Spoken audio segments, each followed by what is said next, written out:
क्या इंडिया की real estate market सच में क्रैश होने वाली है? प्रॉपर्टी प्राइसेस आसमान छू रहे हैं, इन्वेंट्री टाइट है और सबको लग रहा है यार बूम ही है या बबल तो नहीं है जो अल्टीमेटली बर्स्ट होने वाला है। इसका सिंपल सा आंसर है जिसके लिए आपको ये समझना पड़ेगा कि how a real estate cycle actually works. और यहाँ मैं सिर्फ इंडिया की बात नहीं कर रहा हूँ, ग्लोबली कौन से ऐसे पैटर्न्स होते हैं जिन पर रियल एस्टेट की मार्केट रन करती है। और ये जो साइकिल मैं अभी आपको एक्सप्लेन करने वाला हूँ, ये ऐसे ही कोई रैंडम बात नहीं कर रहा हूँ, ये एक्चुअली एक प्रिडिक्टेबल पैटर्न होता है जिसे अगर आप समझ जाते हो तो खामखा के पैनिक सेलिंग से बचा जा सकता है। तो सबसे पहले आता है रिकवरी फेज। रिकवरी फेज में इंटरेस्ट रेट्स लो होते हैं, इसलिए होम लोन लेना भी आसान हो जाता है। गवर्नमेंट इंफ्रास्ट्रक्चर को बूस्ट करने के लिए अलग अलग प्लान्स बनाती है, जैसे नई रोड्स, मेट्रो कनेक्टिविटी, और बिल्डर्स अपने लेफ्ट ओवर स्टॉक को क्लियर आउट करने लगते हैं। सेल्स भी अच्छी चल रही होती है और प्राइसेस में ज्यादा उतार चढ़ाव देखने को नहीं मिलता है। ट्राई सिटी में कोविड के बाद 2020 और 21 में भी ऐसा ही हुआ था। लॉकडाउन लगा था लेकिन बायर का कॉन्फिडेंस बना रहा था। स्पेशली मोहाली की बात करें तो इस टाइम में बहुत सारे लोगों ने मोहाली में घर बना लिया था, जो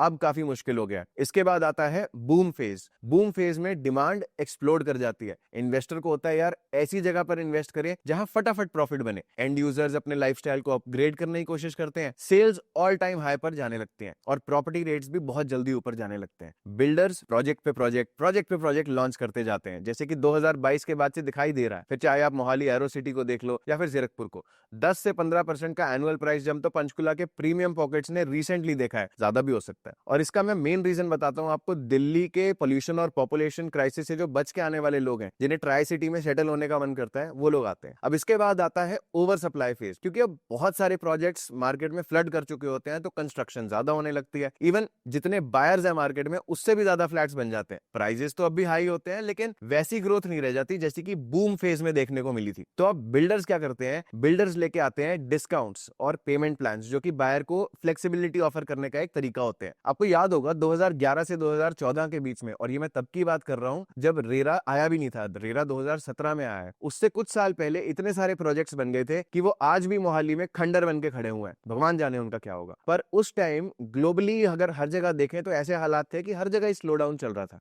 फाइनली इसके बाद आता है रिसेशन फेज। यहाँ सेल्स जो है वो पूरी तरह से गिरने लग जाती हैं। प्रॉपर्टी के प्राइसेस भी काफी कम होने लगते हैं। कैश क्रंच की वजह से प्रोजेक्ट रुकने लग जाते हैं और ट्राई सिटी ने तो इस फेज को बहुत अच्छे से झेला है। 2014 से 2019 के बीच में जब डीमोनेटाइजेशन आया था या जीएसटी आया था, सप्लाई इतनी ज्यादा हो रखी थी कि जीरकपुर में काफी जगह भूत बंगले खड़े हो गए थे। इन्वेंट्री ज्यादा थी, बायर कॉन्फिडेंस डाउन आ गया था और लास्ट में साइकिल जब ये सारा रीसेट होता है फिर से आता है रिकवरी फेज और उसके बाद फिर रिपीट। अब ग्लोबली ये पूरा साइकिल 7 से 9 साल का होता है, लेकिन इंडिया में 10 से 12 साल आराम से लग जाते हैं, क्योंकि एक तो हर चीज आपको पता है इंडिया में स्लो ही होती है। सरकारी अप्रूवल्स ही लेट आते हैं, लैंड डिलेज चलते रहते हैं और बाकी बची कुची मार जो है वो पॉलिटिक्स और ब्यूरोक्रेसी की वजह से लग जाती है, जिससे कि चीजें और स्लो हो जाती हैं। सो अब सवाल ये आता है कि 2025 में हम कहां खड़े हैं? वेल, गुड न्यूज इज कि हम एक काफी अच्छे बूम फेज में है। हाँ, ओवर सप्लाई की शुरुआत होने लग गई है, लेकिन सेल्स अब भी स्काई रॉकेट ही कर रही है, बिल्कुल कर रही है। क्वालिटी और ट्रस्टवर्दी प्रोजेक्ट्स कमी है मार्केट में, ज्यादा नहीं है, लेकिन जो है